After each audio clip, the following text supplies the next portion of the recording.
Bem, todos nós sabemos que, no momento em que as plantas deixaram o ambiente aquático e passaram a ocupar o ambiente terrestre, sua única fonte de água passou a ser a água do solo. E, à medida em que ela avançava ocupando espaços, cada vez mais que ela se afastava das áreas próximas à água, mais difícil ficava, né, a disponibilidade de água para ela. É comum se dizer ou se caracterizar que algumas plantas que vivem em ambientes áridos e semiáridos, que são caracterizados pela baixa pluviosidade, elas apresentam modificações anatômicas e morfológicas para dificultar a perda de água. Essas modificações esse conjunto de modificações é o que se chama de xeromorfismo. Cutícula espessa, presença de pelos, estômatos em criptas, folhas modificadas, presença de mais de uma camada de parênquima palissático, caules suculentos e entre outros, são algumas dessas características. Ou seja, se dizia ou se acredita que essas características é que tornam essas plantas resistentes à seca, é o que permite elas sobreviverem em locais que existiria pouca pluviosidade ou pouca disponibilidade de água. Existe um outro conceito, que é um conceito mais fisiológico, que é o chamado xerofitismo, que é a capacidade de uma planta resistir ou tolerar a seca. Seca, nesse caso, é a falta de água na planta. Quando é que a planta começa a sentir essa falta de água? No momento em que ela abre o estômago, ela começa a perder mais água do que é capaz de repor. Perde numa velocidade maior do que na velocidade que é capaz de repor. Com isso, suas células começam a entrar num estresse. Imagine, em termos de animais, um processo de desidratação. Está havendo uma perda de água, está havendo uma seca, né, dessa célula. Assim, durante muito tempo, né, era comum o entendimento de quanto mais xeromorfa for uma planta, ou seja, quanto mais modificações ela tiver para evitar a perda de água, significava que mais xerofítica ela era, ou seja, maior a capacidade dela resistir à seca. Só que mais recentemente começou-se a partir de observações gerais do ambiente uma discussão a respeito de o que é a seca. A seca é a falta d'água no ambiente ou a falta de água na planta?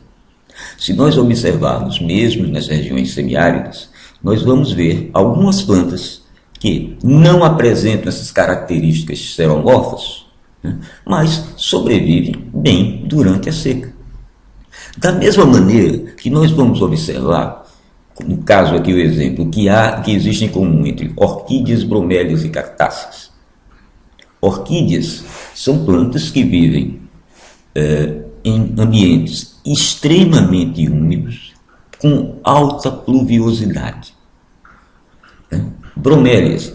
As bromélias existem tanto em regiões áridas como em regiões de clima com pluviosidade alta. Essas plantas elas vivem, né, em cima de outras plantas. O sistema radicular dela não atinge o solo.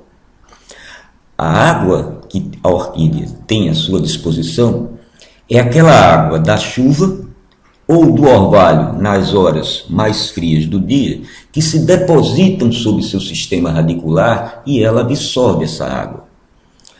As bromélias, do mesmo jeito, embora pelo formato da bromélia, aquela forma de coroa, a água desliza, né, para a bainha das folhas.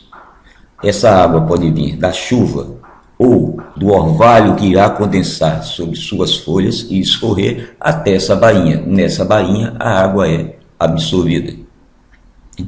E todas essas plantas, elas apresentam, as bromélias e as orquídeas, as mesmas características morfológicas que são consideradas aspectos xeromórficos.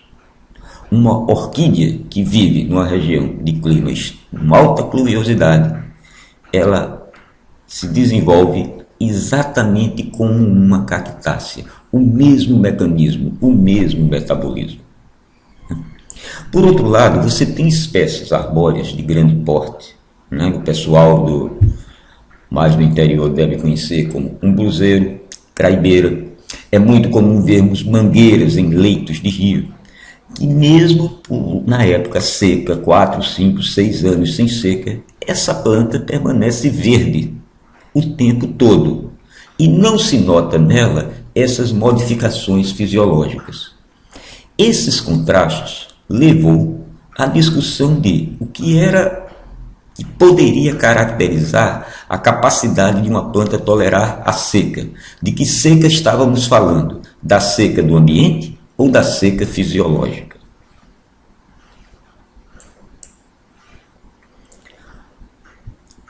Um estudo disso mostrou que existem dois tipos básicos de planta: aqueles que convivem com a seca e aqueles que fogem da seca, considerando a seca, no primeiro caso, aqueles que convivem com a seca ambiental, e no segundo caso, né, a seca fisiológica.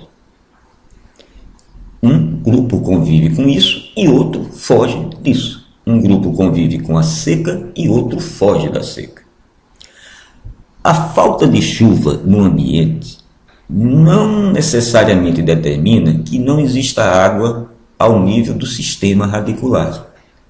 Ora, a planta, se tiver água na raiz, ela poderá absorvê-la, independente de se tem água na superfície do solo ou não. Como o solo de regiões semiáridas são relativamente pouco profundo, pode existir uma formação de lençol freático a uma profundidade acessível ao sistema radicular. Ou seja, uma planta que tiver um sistema radicular muito superficial, esta planta estará numa condição de seca. Porém, a planta que estiver com um sistema radicular, né, dentro do lençol freático, digamos assim, para ela não vai interessar se tem chovido ou não chovido no ambiente. Ela vai estar numa condição diferente de uma condição de seca. A seca passa a ser tratada como a seca fisiológica, né? A capacidade que a planta tem de tolerar a perda de água, né, sem comprometer as suas funções metabólicas. Algumas plantas, por exemplo, elas passam o período de seca, ou seja, quando falta água ao seu nível radicular, elas simplesmente derrubam as folhas.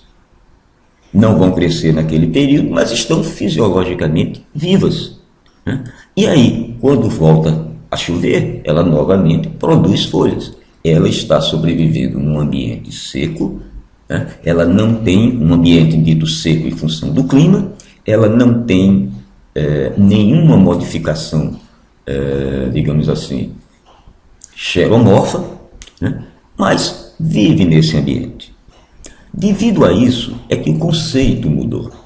Ora, uma planta que tem que se proteger muito para evitar a perda de água, significa que ela não tolera perder água. Se ela abrir o estômago e perder um pouco de água que seja, como não vai existir água no ambiente para ela repor, rapidamente o seu metabolismo fica comprometido. Isso significa que, se ela não pode perder água, menos xerofítica ela é, menor a capacidade que ela tem de resistir à perda fisiológica de água. Espero que tenha ficado claro esse conceito e estamos à disposição de vocês para qualquer dúvida.